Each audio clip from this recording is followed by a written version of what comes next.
Estamos aqui hoje para conversar sobre a relação existente entre a enfermidade e o pecado.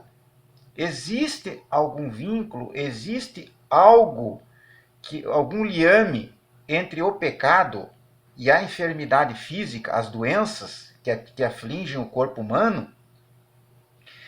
Nós vamos partir de um texto de João, lá no Evangelho de João, capítulo 5, que trata da cura de um paralítico, lá no lugar chamado Porta das Ovelhas, ou Tanque de Betesda. Betesda é a chamada Casa da Misericórdia, é conhecida como Casa da Misericórdia, tradução da palavra Betesda.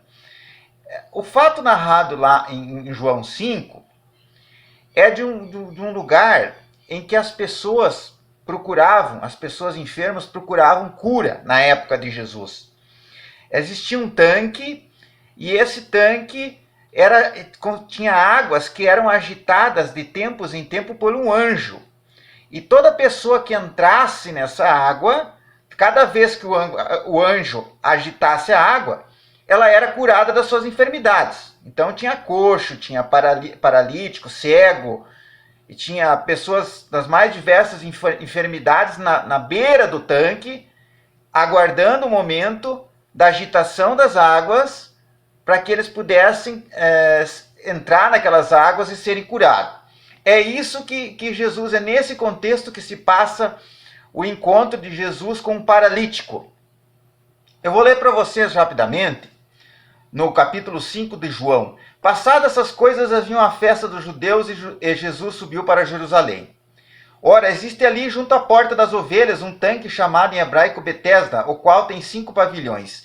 Neste jazia uma multidão de enfermos, cegos, coxos, paralíticos, esperando que se movesse a água, porquanto um anjo descia em certo tempo, agitando-a, e o primeiro que entrasse no tanque, uma vez agitada a água, sarava de qualquer doença que tivesse. Aí estava ali um homem enfermo, havia 38 anos. Jesus, vendo deitado e sabendo que estava assim há muito tempo, perguntou-lhe: queres ser curado?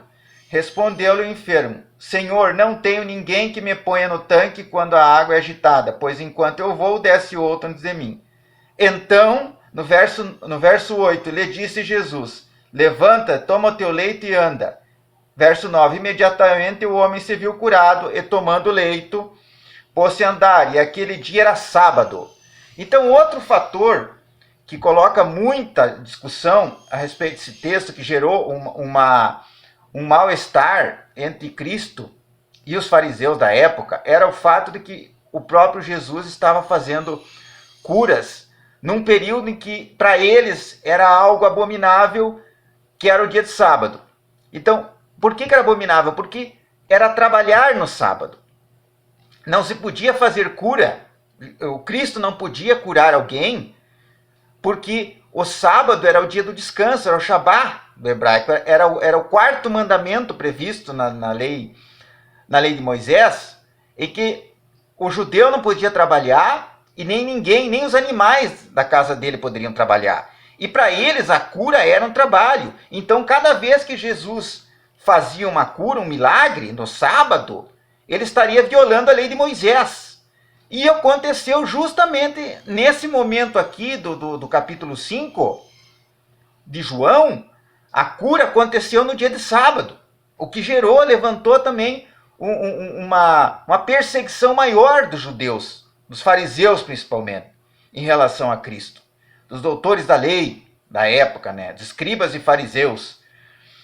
Então, o Cristo, ele curou aquele paralítico, disse: então levanta, pega teu leito e anda. O paralítico não precisou ir até o tanque de Betesda, porque ele disse para Jesus: eu não posso ser curado, porque cada vez que eu tento chegar ao tanque, outro passa na minha frente e eu fico para trás, eu fico preterido.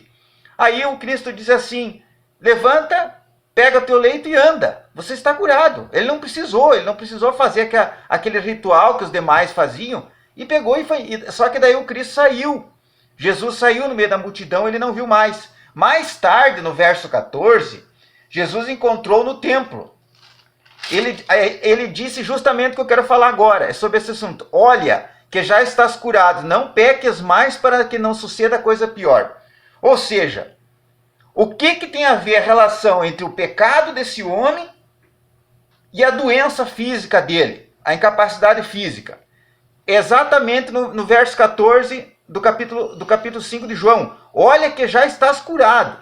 Não peques mais para que não te suceda coisa pior. Ou seja, se você pecar, você vai adoecer de maneira mais grave, de maneira pior do que você estava antes. Se ele era paralítico há 38 anos, como diz narra as Escrituras, ele ia ficar numa condição pior se ele pecasse. Mas por que isso? Nós vamos entender isso lá no livro de Deuteronômio, capítulo 28.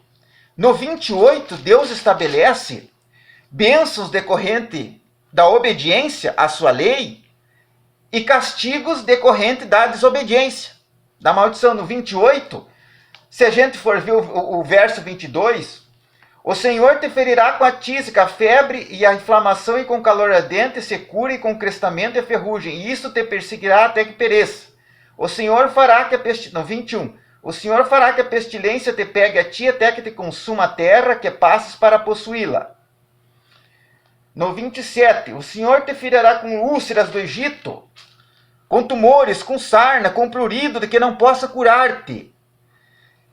No 59, então o Senhor fará terríveis suas pragas, as pragas da tua descendência, grandes e duradouras pragas e enfermidades graves e duradouras. Fará voltar contra ti todas as moléstias do Egito que temesse se pegarão contra ti. No 61, também o Senhor fará vir sobre ti toda a enfermidade e toda a praga que não estão escritas nos livros da lei, até que seja destruído. Ou seja, Deus estabeleceu um pacto com Moisés e com todo o povo de Israel.